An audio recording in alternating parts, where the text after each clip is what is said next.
quando os portugueses chegaram à conclusão de que era preciso dar um ganho econômico ao Brasil, eles se concentraram principalmente na produção de açúcar, plantando a cana-de-açúcar. Eles tinham uma grande vantagem na plantação da cana-de-açúcar, no refinamento do açúcar, porque eles já tinham uma experiência na costa da África. Eles haviam colonizado as ilhas da costa da África e conheciam muito bem o negócio do açúcar.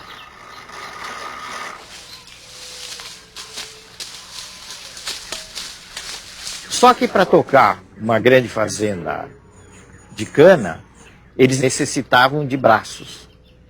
E não havia, na realidade, atração por parte do povo português para atender às necessidades de um trabalho dessa natureza, que seria inevitavelmente um trabalho quase escravo. Então era preciso, de alguma maneira, encontrar uma saída para o problema da mão de obra. E foi aí que os portugueses começaram a utilizar os índios e depois a explorar o tráfico africano.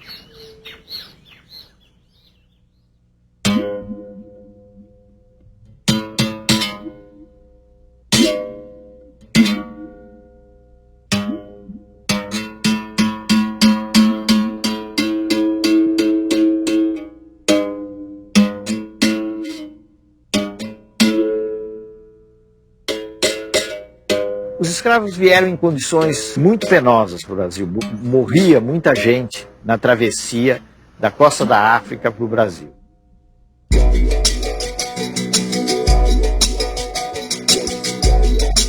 Era um sonho dantesco. O tombadilho que das luzernas avermelha o brilho em sangue a se banhar, tinir de ferros, estalar do açoite. Legiões de homens, negros como a noite, horrendos a dançar. Negras mulheres suspendendo as tetas. Magras crianças cujas bocas pretas rega o sangue das mães. Outras, moças, espantadas, no turbilhão de espectros arrastadas, em ânsia e mágoa. Vãs. Senhor Deus dos desgraçados, dizei-me vós, Senhor Deus, se é loucura, se é verdade, tanto horror perante os céus.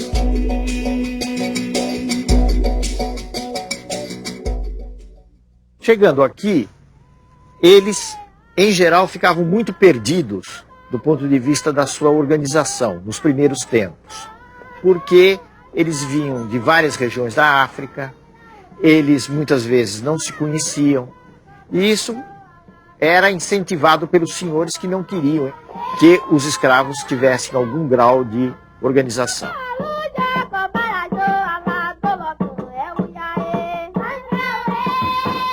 A resistência dos negros à escravidão teve, no Brasil, muitas dificuldades para se realizar. A extensão do país, a diversidade dos grupos, mas ela acabou existindo. Só que nunca houve nada no Brasil, não só no Brasil como em outras colônias, que fosse semelhante a uma grande insurreição, como aconteceu no Haiti em fins do século XVIII. Mas as resistências existiram e a forma mais conhecida da resistência é a forma do quilombo. É uma organização de negros fugidos, mas se sabe hoje que não só de negros fugidos, havia gente que se juntava aos negros e tinha uma forma de vida própria.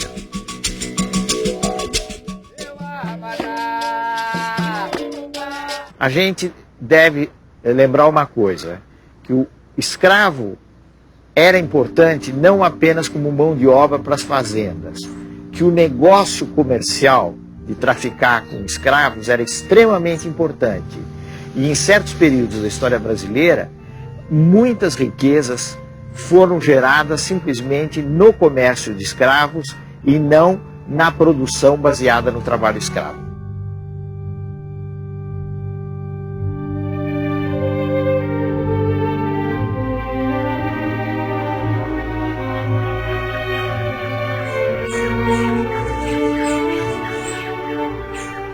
A presença mais importante no Brasil colonial, além dos portugueses, naturalmente, foi a presença dos holandeses.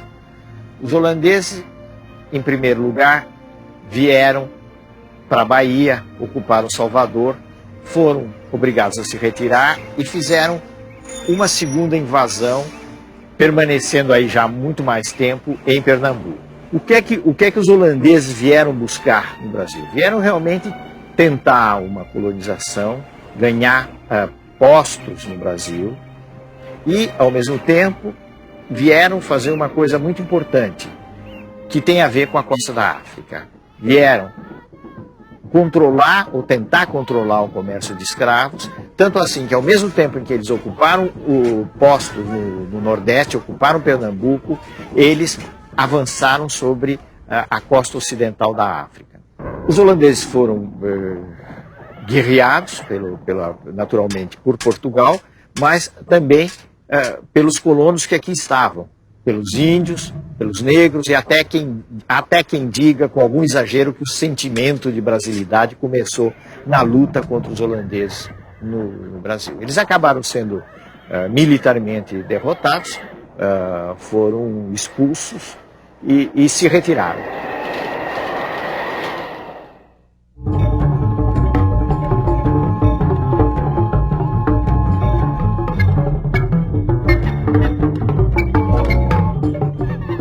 O Brasil do século XVII ainda é um Brasil pouco explorado.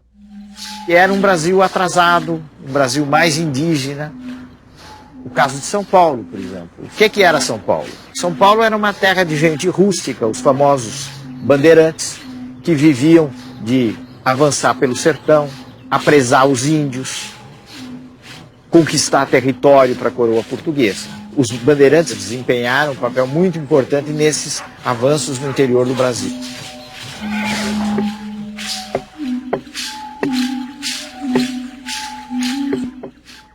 Do ponto de vista da formação desse povo brasileiro, entrou uma grande miscigenação, quer dizer, falando menos difícil, um grande cruzamento de raças.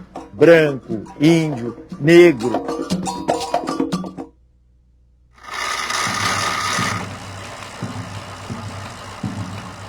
Em meados do século XVIII, mais ou menos, finalmente os portugueses quebraram uma frustração muito grande que eles tinham com os espanhóis. Porque os espanhóis, nas conquistas deles na América, desde o México até o vice-reinado do Peru, tinham encontrado quantidades enormes de ouro e prata. E os portugueses andavam em busca dos metais preciosos e realmente não encontravam.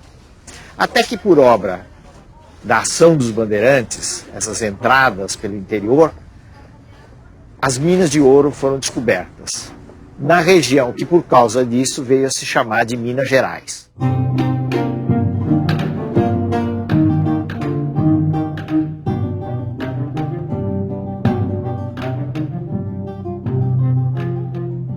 Do ponto de vista da sociedade, nós temos a primeira experiência de grande imigração branca para o Brasil. Quer dizer, os portugueses não se interessaram pelo açúcar, muito menos por entrar pelo sertão adentro, né? Mas quando se soube que havia ouro no Brasil, metais preciosos no Brasil, diamantes no Brasil, houve uma imensa corrida em busca do ouro para o Brasil de imigrantes vindos de Portugal.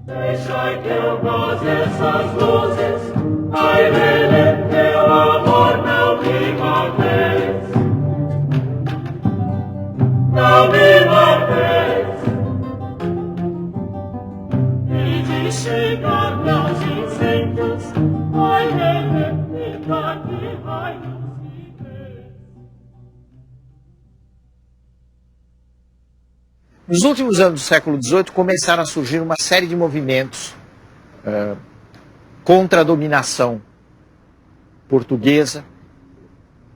Dizer que eram movimentos de independência talvez seja um pouco exagerado.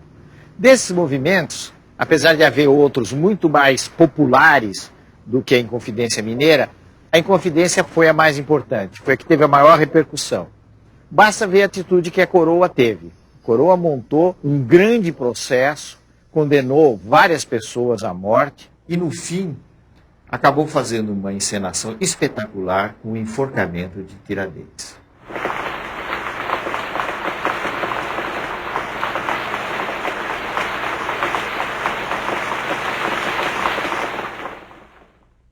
No final do século XVIII, nos últimos anos do século XVIII, o Brasil já tinha mudado bastante.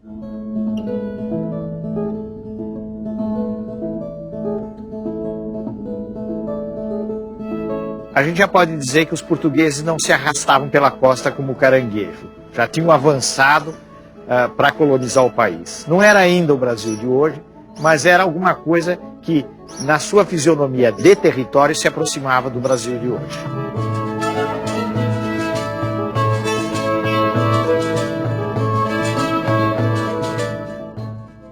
O sistema colonial, que sempre teve furos, no caso de um país pequeno como Portugal, aí ele começou a fazer água no começo do século XIX. Né? Ele começou realmente a afundar. Esse sistema começou a ser quebrado na medida em que a Inglaterra foi cada vez mais se tornando uma potência dominante no mundo.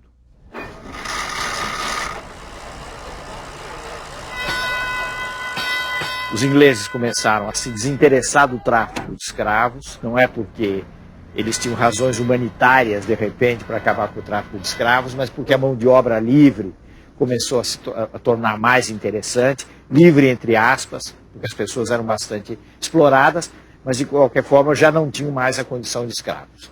Então, nesse sentido, o sistema colonial que trazia embutido com ele o controle, o monopólio de um comércio de escravos, também começou a fazer água, começou a quebrar. E começaram a entrar as ideias de liberdade de comércio, de liberdade de expressão, de abertura de todos os portos, de todos os polos do mundo. Tudo isso veio junto com o movimento de, pelo menos, autonomia das antigas colônias.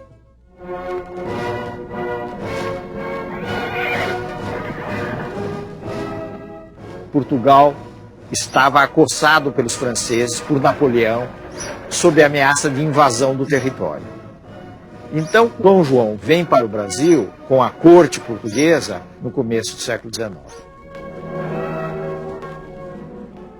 Essa vinda da família real mudou muito o quadro do Brasil. Há quem diga de uma forma muito sucinta, muito resumida, eu acho que uma frase muito feliz, que a metrópole virou colônia e a colônia virou metrópole.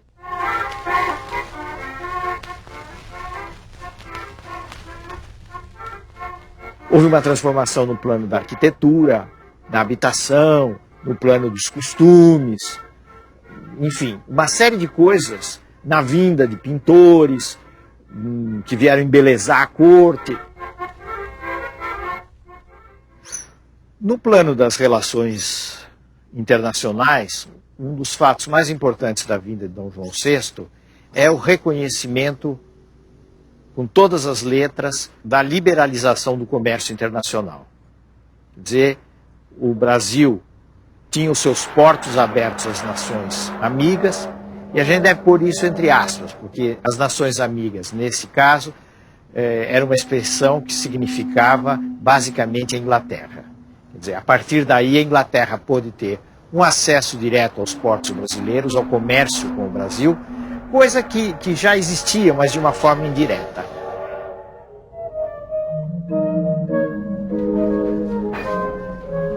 Dom João VI foi uma figura muito ridicularizada na história brasileira, até recentemente em novelas, etc. Como um rei que comia não sei quantos frangos, que era meio tonto, etc.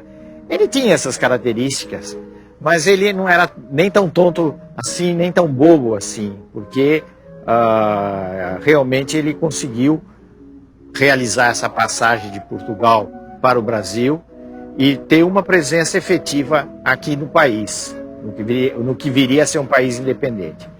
Inclusive, ele resistiu muito a voltar para Portugal, acabou voltando em determinadas circunstâncias e deixando como regente o seu filho, como todo mundo sabe, que foi o nosso Dom Pedro I, Dom Pedro IV, lá em Portugal.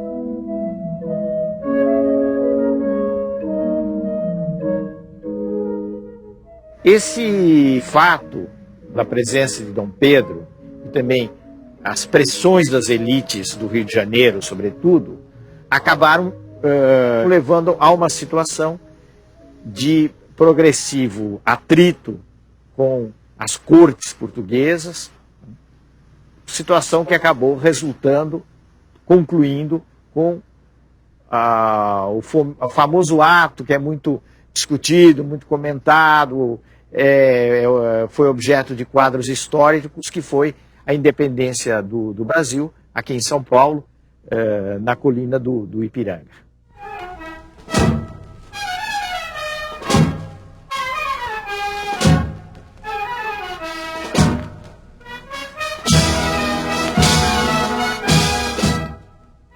No processo da independência brasileira, que afinal de contas acabou se realizando em 1822, existem duas linhas. Uma linha mais revolucionária, mais de transformação. Existe uma outra linha, que é a linha bastante conservadora, que é a linha daqueles que querem fazer uma transição transada, quer dizer, uma transição sem muitos abalos. Essa linha é a linha das elites fluminenses. A transição foi feita por esses grupos e foi marcadamente uma transição conservadora, inclusive na forma de governo. Nós temos que lembrar que o Brasil se constituiu numa monarquia entre repúblicas. Todos os outros países da América Latina se tornaram repúblicas, mas no Brasil houve uma continuidade monárquica.